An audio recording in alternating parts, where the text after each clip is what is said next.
Mr. Rusk said in his memoirs that he had no preparation for this task, and all he had was a National Geographic map. There was nothing on the map to indicate a natural boundary, so they simply drew a line approximately halfway down the peninsula at the 38th parallel, just north of the capital, Seoul. In the years that followed, this arbitrary border hardened into a barrier, separating families and loved ones from each other. This was a disastrous decision. The Koreans had no input on the country being divided. They were bitterly opposed to this. No Koreans accepted this dividing line as anything permanent, and most wanted to get rid of that line at any cost. One man determined to reunify Korea at any cost is Kim Il-sung, the legendary father of Kim Jong-il.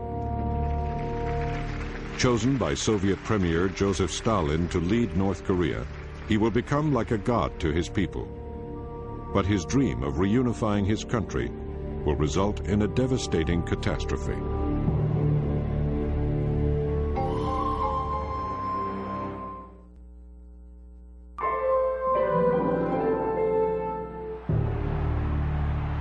Kim Il-sung's unique position among communist dictators after World War II is rooted in his fierce independence and defiant spirit. He begins his career as a guerrilla fighter against the hated Japanese. Kim wasn't just a Soviet stooge like some of the people that Stalin was putting into power in Eastern Europe. He was a genuine nationalist that the Koreans could respect as someone who really spent his whole life up to that point fighting the Japanese. And he did seem to have a certain charisma.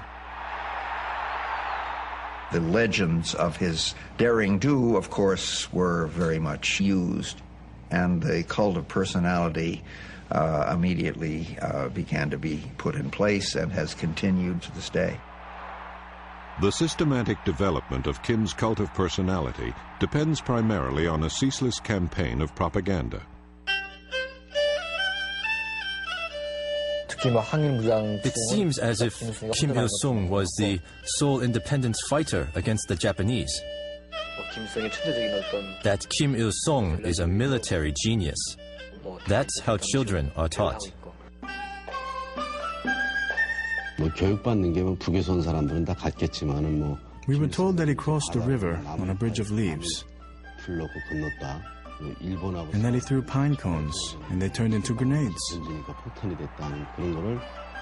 We heard this over and over, and we really believed that. So, naturally, we idolized him.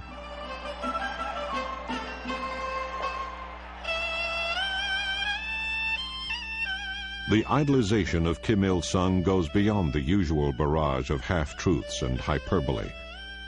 Kim enhances his godlike image by exploiting long-held cultural traditions rooted in Confucianism. He developed an ideology called the Juche, that is self-reliance, which is based on Confucian civilization.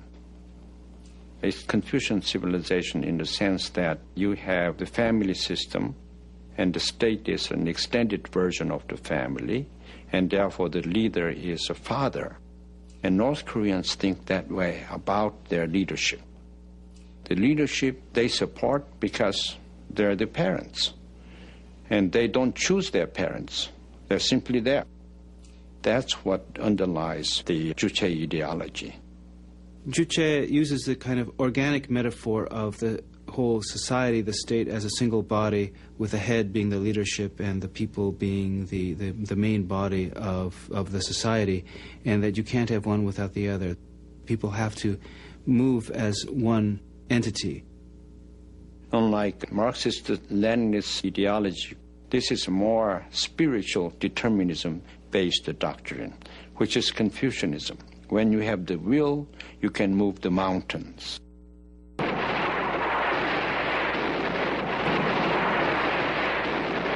On June 25, 1950, Kim Il-sung launches a massive invasion of South Korea. In Northeast Asia, the latest hotspot in the Cold War. Almost all analysts in the United States thought that it was Joseph Stalin who told Kim Il-sung to go conquer South Korea. Russian-controlled North Koreans with typical red disregard for international decency invading their fellow countrymen to the south. That was the official script. But we know today that it was the other way around. It was Kim Il-sung who asked Stalin. Stalin didn't like this idea at first because he didn't want to provoke the Americans. He didn't want to trigger World War III over Korea, which was not that important to him compared to Europe. Eventually, Kim convinced Stalin that they could get away with this. Kim predicts that the conquest of South Korea will take only 30 days. The war drags on for more than 3 years.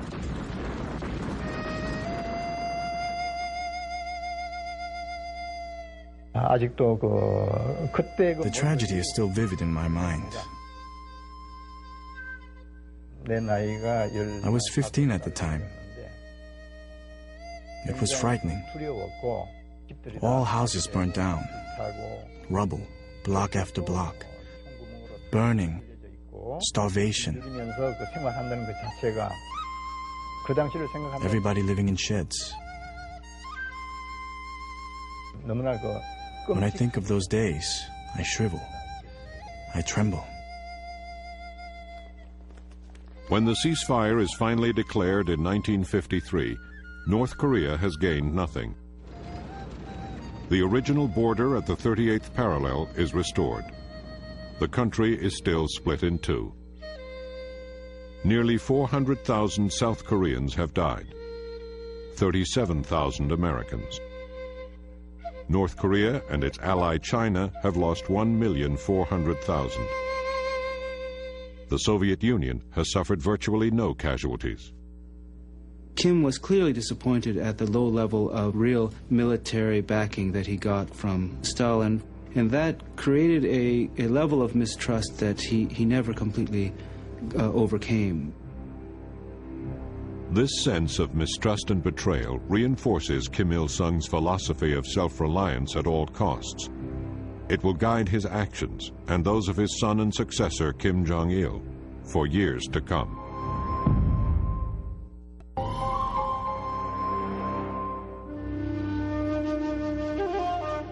Beneath the smiles of Kim Il-sung and the leader of communist China, Mao Zedong, by the 1960s, tensions are brewing. The Chinese wage what they call the Great Cultural Revolution in China, and they come to Korea and they tell Kim Il-sung that you are a bad communist, you look too fat, and you have so many palaces in the different resort areas, and how can a very frugal communist act in that fashion? Kim Il-sung don't stand for this and kick them out and recalls the ambassador from China and tell Chinese ambassador to go home. Nobody could tell North Korea what to do. This is the environment in which Kim Il-sung's oldest son, Kim Jong-il, begins his rise to power. His rapid ascension through the ranks culminates in 1980. Kim Il-sung, known to all as Great Leader, officially designates Kim Jong-il as successor. He is now to be known as Dear Leader. Suddenly this myth appears that Kim Jong-il was born on sacred Mount Paektu, a mythical place where the Korean people supposedly originated in the far distant past, and that at the time of his birth, in the middle of February, flowers bloomed, there was a double rainbow in the sky, and the whole world knew that a great new leader had been born. In reality, Kim Jong-il is born in a Russian military camp in the Soviet Union on February 16, 1942. At the end of World War II, he moves with his family to Pyongyang, the new capital of North Korea. Little is known about Kim Jong-il's early life. His first job, at age 22, is in the propaganda section of the party.